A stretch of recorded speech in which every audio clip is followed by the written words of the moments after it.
You're listening to the Cyberwire Network, powered by N2K.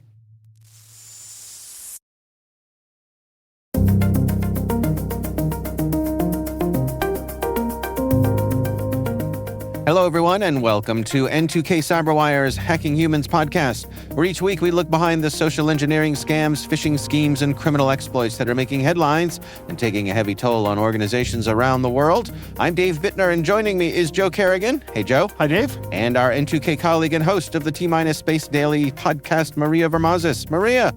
Hi, Dave, and hi, Joe. Hello, Maria. We've got some good stories to share this week, and we will be right back after this message from our show sponsor.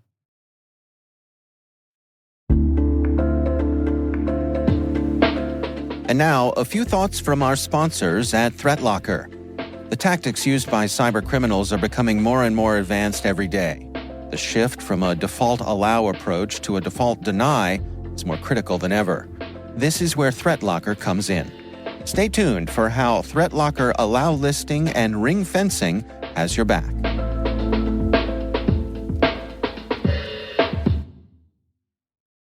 All right, we are back, and we have some follow-up. Joe, what do we got? We do, Dave. Another Dave wrote in with a request for help. He says, hello, Dave, Joe, and Maria. I hope you're well, or at least better than a good friend of mine who fell victim to a dream job scam via social engineering.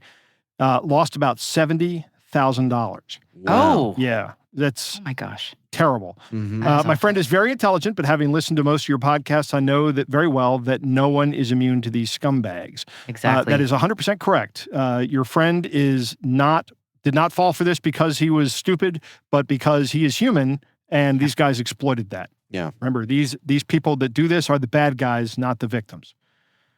I'm reaching out to you in the hope that you can recommend a scam victim support group. I'm helping my friend understand what happened to them and how common it is. But what they require is immediately is some people to talk to. We're in Australia. I'm currently going through every bit of information they have collected concerning the scam and looking into it all for them doing the investigation. Are you aware of any groups for scam victims? Yes. Okay. And I'll have a link in the show notes for an article that the Washington Post did on this very topic on scam victim support groups. And there are many of them out there. I don't know specifically about Australia, but I would imagine this being the era that it is, that probably a lot of them take place online. I understand, time of day between the U.S. and Australia can be challenging. But I suspect there are local groups as well. But specifically here in the U.S., AARP, which is American Association of Retired People? Is that what it is? Yes, retired persons. Retired persons? Yes. Got it. Yeah. Now it's just AARP. They took that out. Oh, okay. Because once you turn 50, they start sending you the mail. Yes. I started getting it at 29, if that makes anyone feel better. Really? That somehow does actually make me feel a little bit better. Yeah, when I was like, 30 is coming around the bend and I get the AARP letter, I'm like, is someone playing a sick joke? Yeah. Okay, you're just an old soul, Maria. I've been accused of that before. I got them. Yeah, I definitely started getting them around 50, and anyway. So they go right in the trash, don't they, Dave?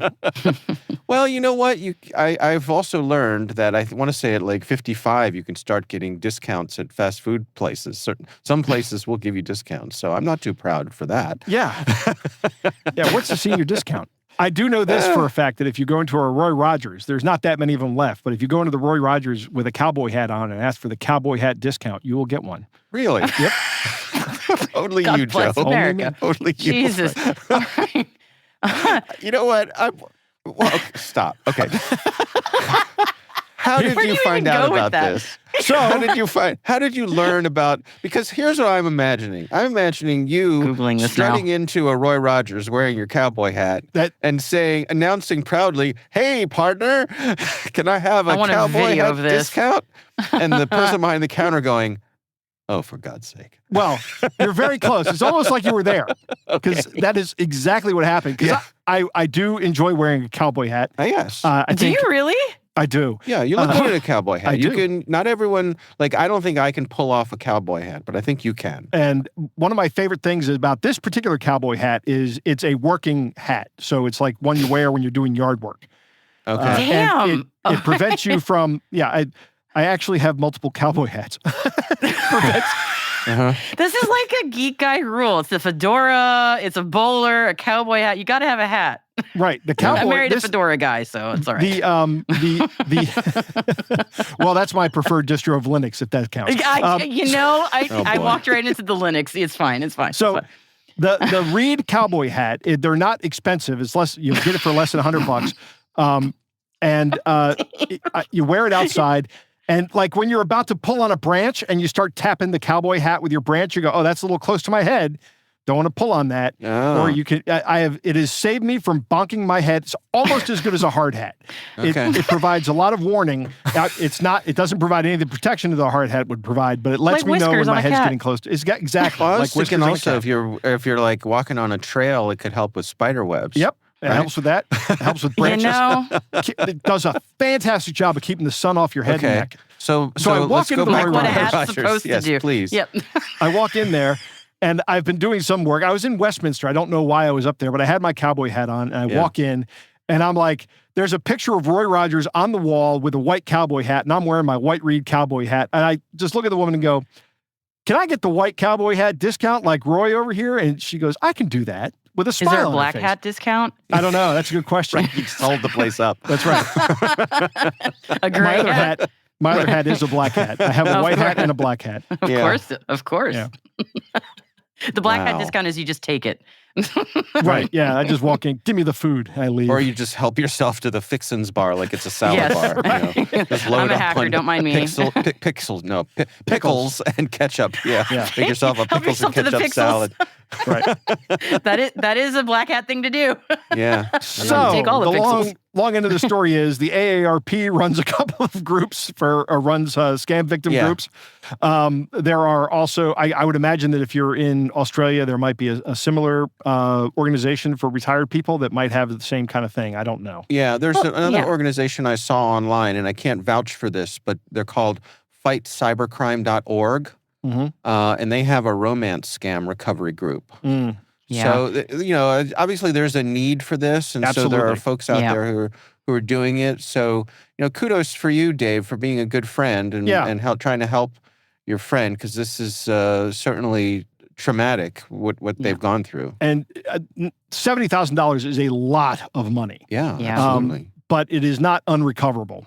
It depends on how old your friend is and how much they have and what percentage they lost, but this is not the end of everything. Yeah. You can recover from this. So don't get disheartened, I guess. I mean, yes, this sucks. If I lost $70,000, I would be absolutely enraged. Yeah. I'd be trying to find out where these guys are and buying plane tickets. With your cowboy hat on. With my cowboy hat on. I'd show up with my cowboy hat on. Yeah. All right, partner. Yeah. I think it's interesting that these groups that we've mentioned are all for pensioner age folks, but I think there need to be more groups, and I'm not saying this is anyone's fault, just I think we're going to also see more groups for younger folks, because if you're still seeking employment, or if you've been the victim of a romance scam and you're, I don't know, a teenager, which is happening a lot too. Oh, yeah, there needs to be more support. It's awful. And there needs to be that support group for those teenagers, because these boys are just killing themselves, literally. Yeah. Literally. Like a lot of them. And it's horrible. Yeah. Horrible when this happens. Yep. There needs to be a support group for this. For that in particular, there should be a support group for people who've lost money. This is, it's something that needs to be done. They're out there. Yeah. And they are out there, but I didn't know of any.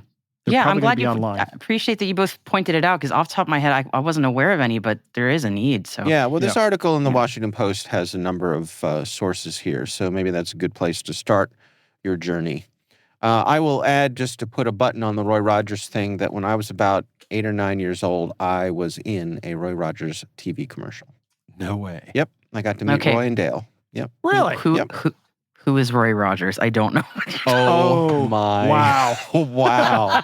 Oh boy! Yikes! Joe, what's the name of Roy Rogers' horse? Trigger. Yes. Dave. Trigger. Was that a trigger warning? Yeah. Oh my goodness. Well, Maria, you've got homework, my friend. Do I? You have got some homework if you choose to accept it. Roy Rogers was the most famous of the singing cowboys. So the generation of Joe and my parents would have gone to weekly serial movies at their local movie theater. My mom did this. So you pay at a nickel. Nickelodeon, perhaps one might call it. Well, you pay a nickel, you go to the movie theater. Pay a nickel. And you'd see, and this is literally where the cliffhangers were, they'd get in trouble and the movie would be at the end and there'd be a cliffhanger and so you'd come back the next week. But Roy Rogers was one of the most famous of them, and he was a singing cowboy along with his wife, Dale. And his wife's name was Dale? Dale Evans was her name. Dale Evans. Yep. Oh, okay. Yeah.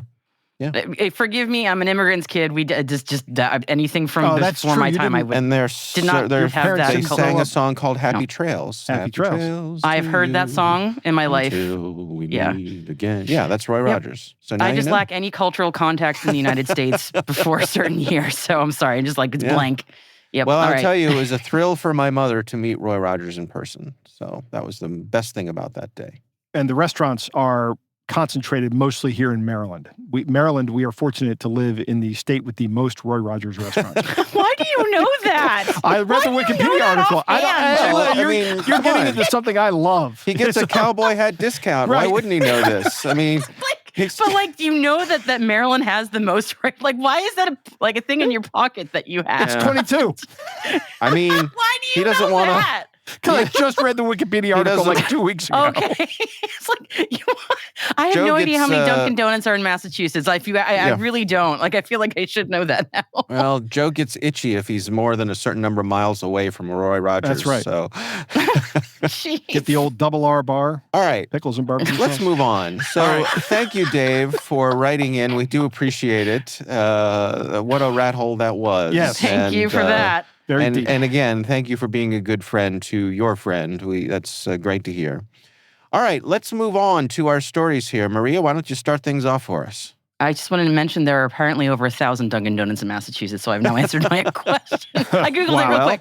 All right, there goals. You can visit every one.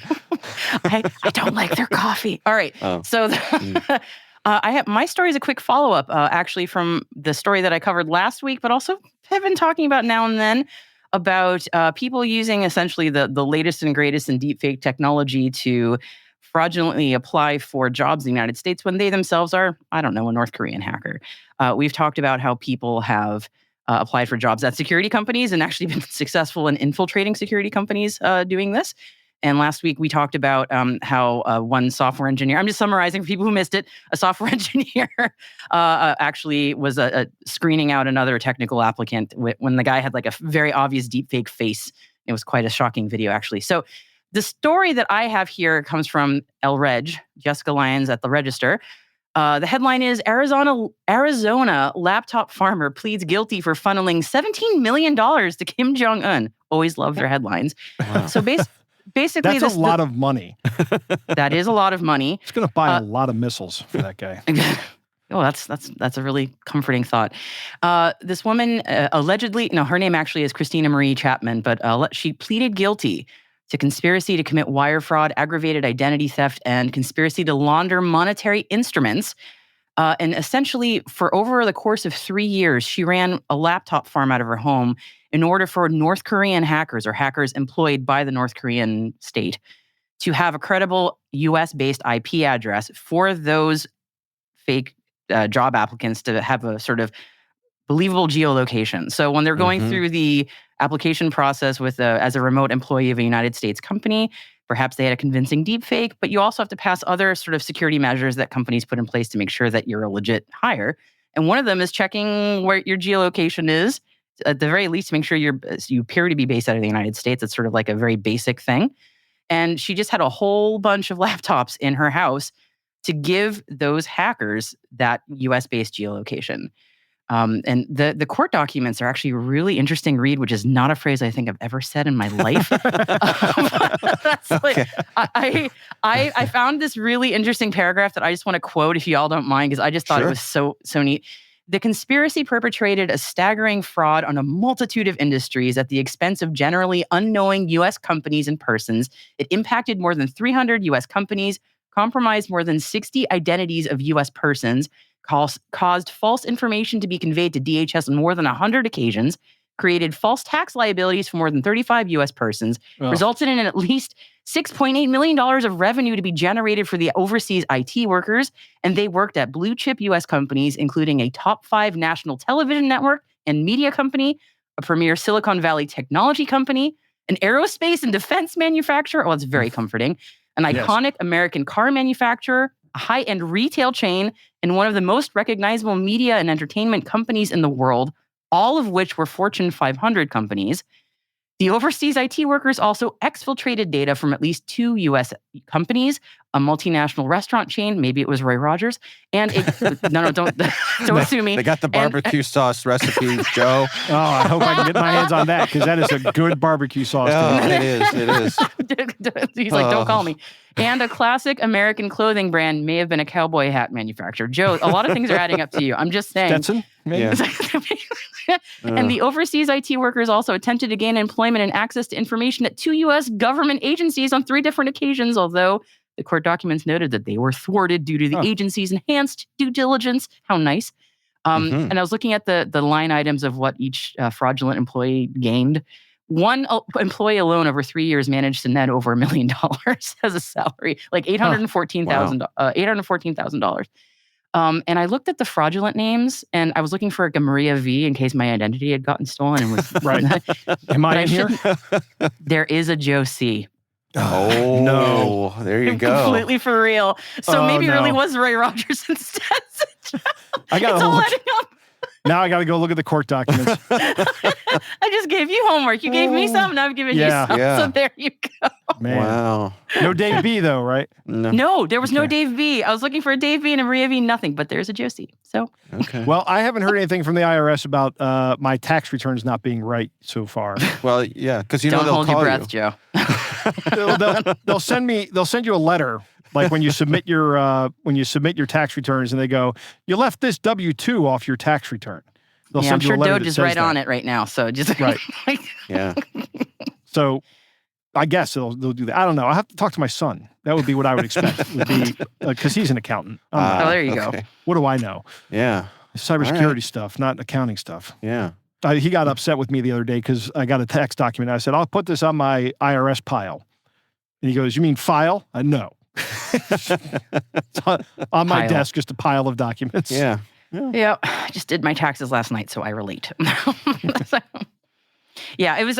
This story I thought was just an interesting add-on to how sophisticated these efforts are getting that we keep covering. And there, in case there was any question, this woman 100% knew what she was doing. So she pled guilty, and oh boy, is that data chain there a lot of communications where she absolutely knew what she was doing. So it's not like her laptops got hijacked or something. Right. She was part of a very sophisticated thing. A bunch of laptops in her house, right? Oh, yeah. This is not, I just wanted to make sure in case everyone's going, oh, maybe she didn't know. She did. She knew what she was doing. There was a lot of them. I was actually trying to figure out how many laptops there were because I wanted to get a sense, but I couldn't figure that out. Maybe I missed it. But if anyone knows, I bet it was a lot. What a terrible thing to be involved with. Like yeah, she may not betraying have known, your countrymen. She may not have known it was North Korea that was doing it, but possible. Maybe she did.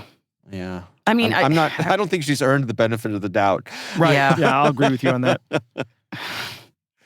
All right. Well, we will have a link to that story in the show notes. My story this week comes from Wired. This is an article by Lily Hay Newman, whose work I always enjoy over at Wired.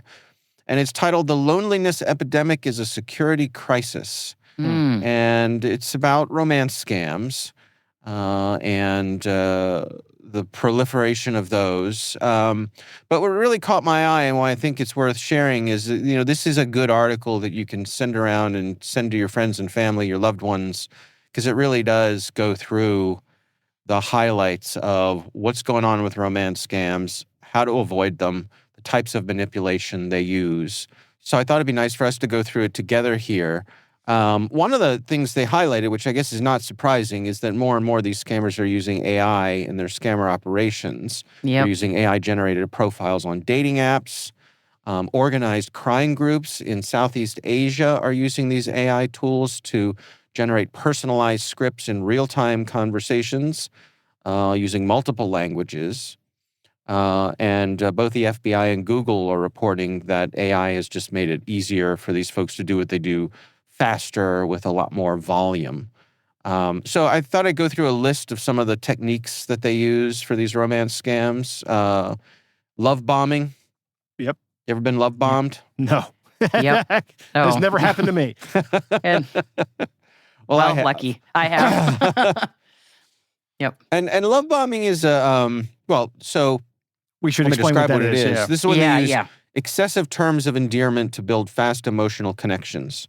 So people will often love bomb when they are trying to get you to join a group. Love bombing is really common with cults, Yep. Right. where they will find someone who is in a state of emotional weakness, and they will just pepper this person with compliments and love, and make the person feel like they're important and they're loved, and provide them with connections, and it's effective. It works, especially if someone's in a bad place. Yes. So they do that. They ask a lot of personal questions, which is a way to gain trust with the person, to say, I'm your confidant, you can tell me, I know, hey, it's none of my business, but I'm just wondering. They feign vulnerability. This is a lot of scammers pretend to have been scammed themselves to appear trustworthy. So they'll say, I'm hesitant to get into this relationship with you because I've been hurt so many times before. In fact, I got scammed one time and I lost a bunch of money, and I sure would, I'm nervous that you're trying to do that to me. Right? Which That's interesting. They turn the table on that. yeah. And that is probably very disarming to the person that is being scammed. Right. It Right, sure is, exactly. because it's awfully close to the how real connections are often made is with that sharing of vulnerability, right? So, Right. but if you're only showing your belly briefly, it sort of gives the scent of I'm really mixing metaphors, but sort of makes you appear like you're trustworthy. But it's brief. Right. Right. It's amazing though that when you try to describe this to someone who's going through it, I'm sure maybe you've done this, Dave, also. It does sound a lot like, well, this is how real people connect with each other. Yeah. But it's just like it's slightly off. It's slightly different. Yeah. It's tough. This article mentions financial manipulation, where they will mention money problems, but they won't directly ask for help. So they wait for the victim to offer assistance rather than ask for it. Because that way it's the victim's idea. That's right. Right. Yeah. That's just right. lead them And- to and water. You're not triggering the thing in the victim's mind that says, this person is asking me for money. Right. All Yeah. you're doing is talking about your troubles, and out of the goodness of their heart, the victim says, well, I have money. Why don't I just send you some and you can pay me back later? That sort of thing. That's what they take advantage of. I'm always reminded of Steve Martin in Dirty Rotten Scoundrels Yeah. when he's at the table with the woman on the train, Mm-hmm. and he's these prices, Oh, right. That's and he such a never great asks movie. her, but she buys him lunch, and Yeah. Michael Caine Yeah. Yep. is watching him and Yeah. like rolling his eyes. Yeah. Fun movie. It is a fun That's movie. such a good movie. I love it. It's on my It's good, face. but this is the way I feel every time someone starts talking about money problems to me. And I don't want to say I'm invulnerable to all this stuff, but if somebody starts giving me a lot of compliments, I'm immediately suspicious. If somebody, Same. Because of how well you know yourself. yeah, if somebody starts, Like, right, when you've got crap low self-esteem, you're like, this guy thinks I'm on the take. Yeah. Oh. maybe that's the issue. crap again. Joke's on you. I've got more self-loathing than you can possibly break through. That is true. True. So, but the other thing I is, know you're lying. what was it? What was the second one that they did? Not the love bombing, but Asking personal questions. asking personal questions. Yeah. Nothing will shut me down quicker than that. Yeah. That's because Hey, we're from the Northeast. right? Maybe. Maybe it is. I was raised by a Honest to woman God. from New York, and she Yeah. was like, "Why are you asking that question?" Would be something my mom would ask. Okay. Interesting. Yes, that is. I mean, that's why a lot of us have that frosty reputation, but people don't understand that is completely out of self-preservation. It's Right. if you start asking me for something and you're a stranger, I meet you on the street, I am always very suspicious until proven otherwise. Right. you know, Yeah, and because like of life my experience. wife and her family are from West Virginia, and they initially found me to be very rude. No. Yeah, Joe. you? Yes. No. Absolutely not. They love me now. Uh-huh. Oh, that's Because- good. Yeah. But initially they're like, that guy, But I think you're right, Maria. It's the Northeast. It's a New York City kind of thing. New York, Yep. up in the Northeast, where you will say, why are you asking that kind of question? What makes you think that I want to answer that question? Yeah, when I was a freshman in college in New York, a lot of my friends were Korean American. That was just how it sort of ended up. And I remember on like the second week of school, one of my friends who was from the suburbs, she met up with us and basically said, there was this guy I met on the subway and he needed like $50 for a thing. So I just gave it to him. And there's no way he could have been a scammer because he spoke Korean like I do. And we all just kind of went like, are you serious? No. Just instantly, she just trusted him because he also spoke Korean. It's like, you got taken. Are you serious? Yeah, that common language bond. We've had stories on here about that. Yep. Yeah, that's true. Exactly. You're in a, I think, was it England or was it here? I don't think it was in the US. It was here in the US. Yeah. Was it? Yeah. Well, it happens everywhere. But no, you're right. That story specifically was in England. That's right. With the Cantonese, because Cantonese is not the majority language. It's Mandarin is what most people speak, I think, in China. But so if you speak Cantonese, you're already part of a smaller population globally, and now you're in England speaking Cantonese. Right. I mean, yeah. But it was this article wraps up with some discussion of the psychological impact and how the victims can be susceptible to this. So they point out that scammers use language that is similar to coercive controllers and abusers, which I guess is not surprising that they have that ability to manipulate someone emotionally. They are coercively controlling and abusing somebody. So it makes sense. It says the victims, especially the ones who are experiencing loneliness, often struggle to accept that the romance is fake. And the police say it is extremely difficult to convince victims that they're being deceived. Yep. Or worse, they know they are, and they're like, I don't care because this is better than nothing. I've seen that a few times. That's always like, oh, I don't even know what to do about that one. Yeah. Yeah, Downer. There was a famous story from years ago about someone who was, before the online era, he was doing basically romance scams through pen pals. And this guy's living was, having pen pals that we pretended to be women. And when he finally got arrested and brought to in front of a judge, more than one victim said that they didn't really feel victimized. Like it was entertainment to them, it was worth it. So it's a strange thing for us to ponder, but it's real. Humans for you. Yeah. It's real. Yep. Yeah. Silly humans. All right. We will have a link to that story in our show notes. We're going to take a quick break to hear a message from our sponsor.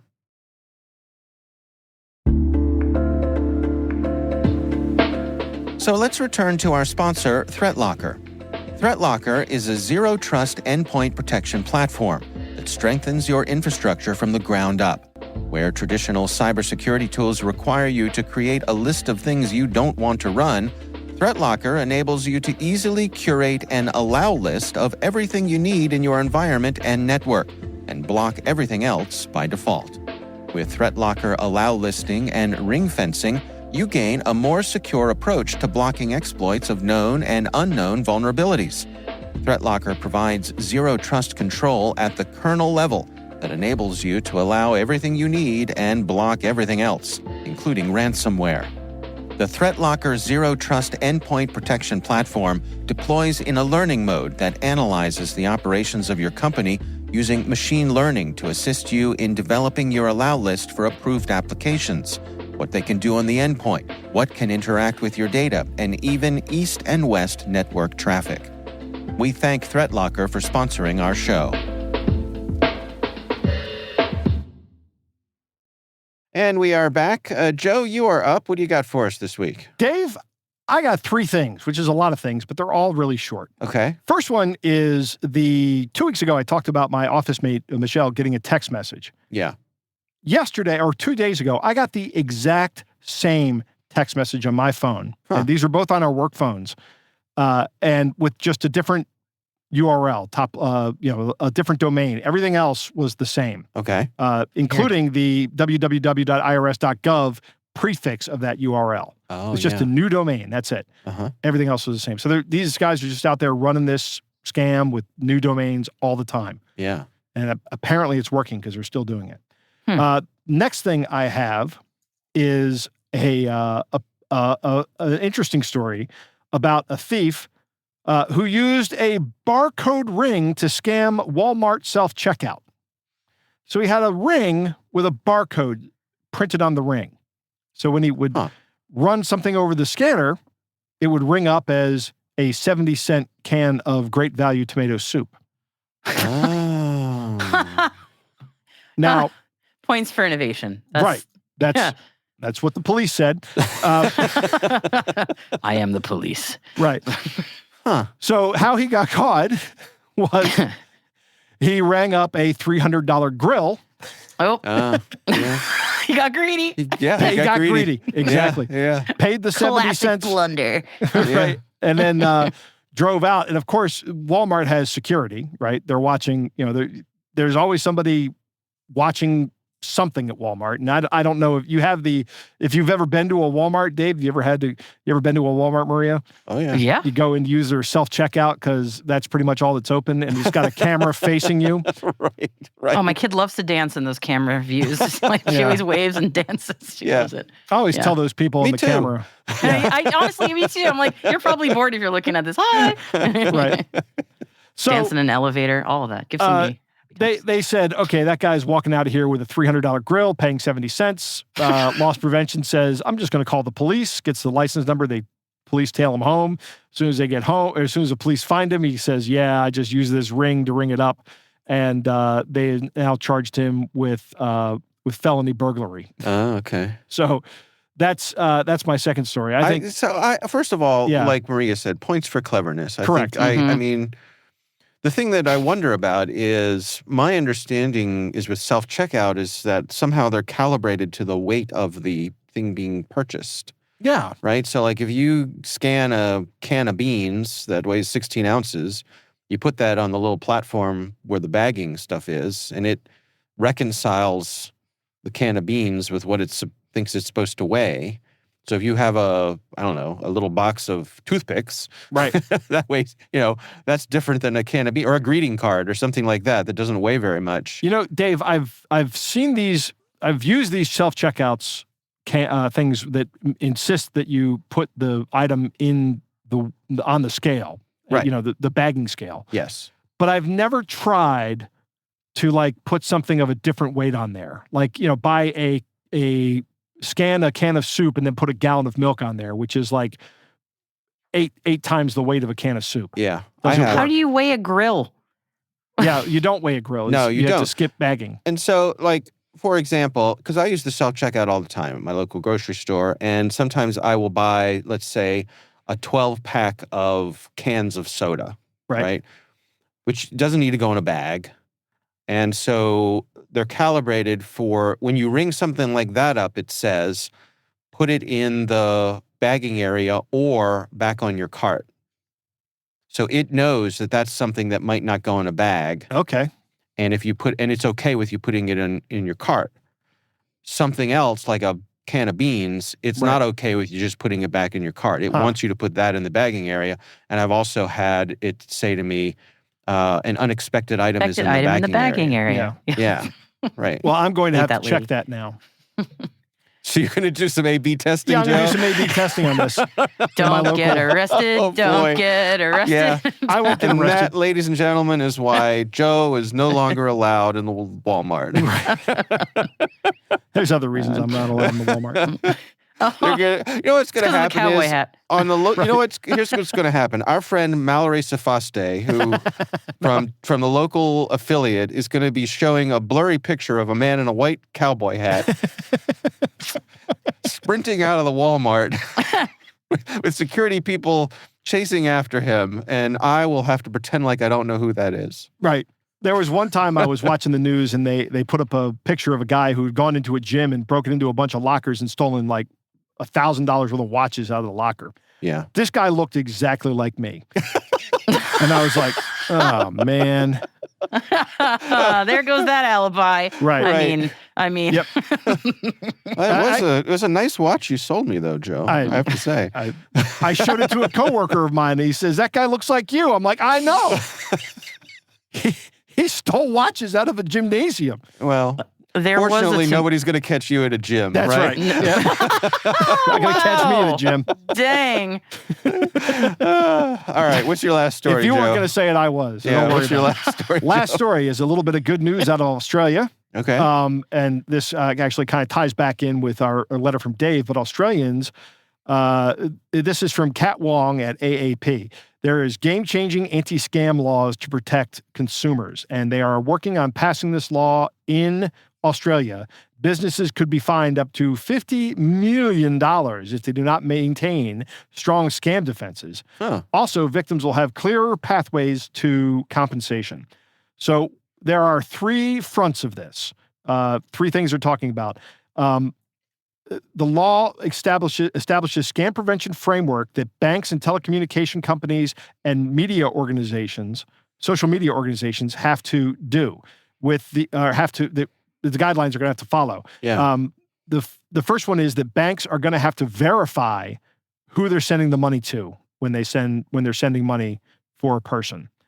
Now, these regulations haven't been finalized yet, but the bank is going to have to confirm the payee identities for people that are, now that will help get, if you think you're sending money to your grandson who's calling you from a Mexican prison, right? Yeah. Know your customer regulations. Exactly. Yeah. But this is no other people's customers. Right. Telecommunication companies will be required to detect and disrupt scam numbers, which I'm surprised is not something that we can just do, but it isn't, apparently. Mm-hmm. And then the social media companies and other big tech companies are going to have to validate that they are selling ads to legitimate people, which I think Google's not going to like. But right? No. Good. Yeah. It's good to see the burden shifted more towards the providers here. Yeah, I agree. All right. Now this is an Australian law. I don't look for anything like this to happen in America anytime soon. Yeah. I would say. It's a good step forward. If Australia gets this law passed and puts these compliance problems or compliance regulations in place, they may have an ancillary impact on us. Could be a model for the world. Could be a model for the world, but it could also just be that, Google doesn't want to have a different regulation set for everybody, so they're just going to go have a validation, ad verification process that they follow. Yeah. And then we get to benefit from that because of Australia. I don't know if that's the case. I would like to think that's the case, but I would say the companies like Google and Meta, they don't care. They really. I have become very jaded about this, Dave and Maria. I really think that they know that they're profiting from scam ads, and they just don't care. They would rather have the money. I think you're right. There's lots of evidence to support that claim. Right. Yeah, I was like, that's not even a spicy take. I think that's just facts. Straight facts. Yeah. All right. Well, we will have a link to all of your stories in the show notes. And of course, we'd love to hear from you. If there's something you'd like us to consider for the show, you can email us. It's hackinghumans@n2k.com. Joe, Maria, it is time for our Catch of the Day.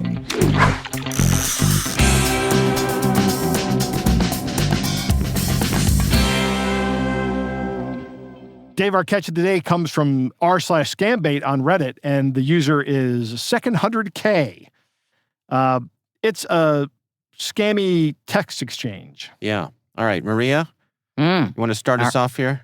All right. I guess I'm the scammer, huh? You are the scammer, yes. Oh, fun. Okay. What is dinner? I was thinking I would pair your liver with fava beans and a nice Chianti. Hi, Alexander. I'm Jane. Hello, Jane. It's a pretty good Hannibal Lecter. Yeah, I mean, that's eerie as hell. Hello, nice to meet you here. Are you Alexander? Yes. Have you ever seen blood in the moonlight, Jane? It appears quite black. No, no, I never saw. Sorry. This is okay. No, I never saw it.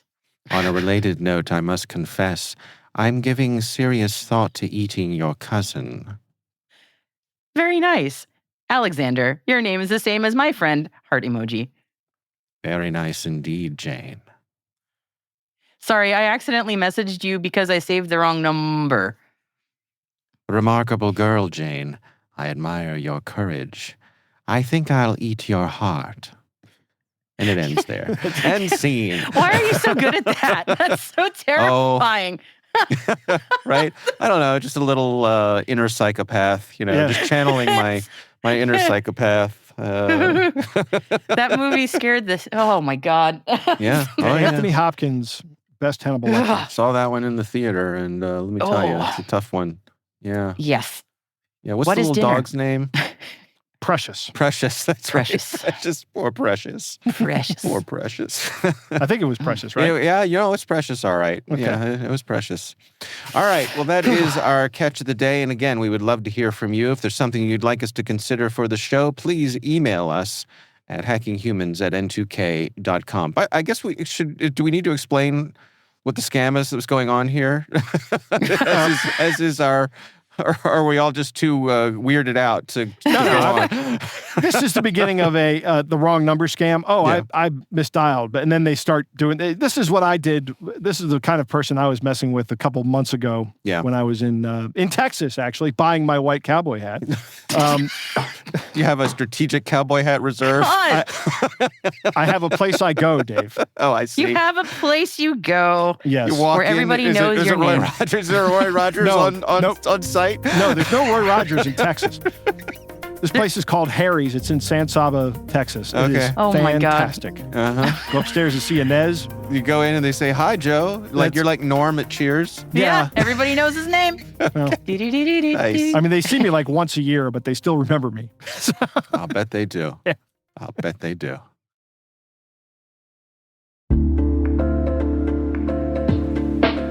And of course, we want to thank this week's sponsor, ThreatLocker. Go to threatlocker.com/HH and check out their Zero Trust endpoint protection platform.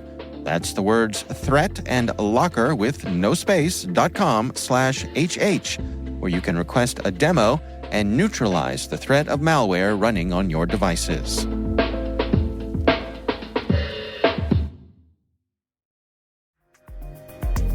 All right, that is our show, brought to you by N2K Cyberwire. We'd love to know what you think of this podcast. Your feedback ensures we deliver the insights that keep you a step ahead in the rapidly changing world of cybersecurity.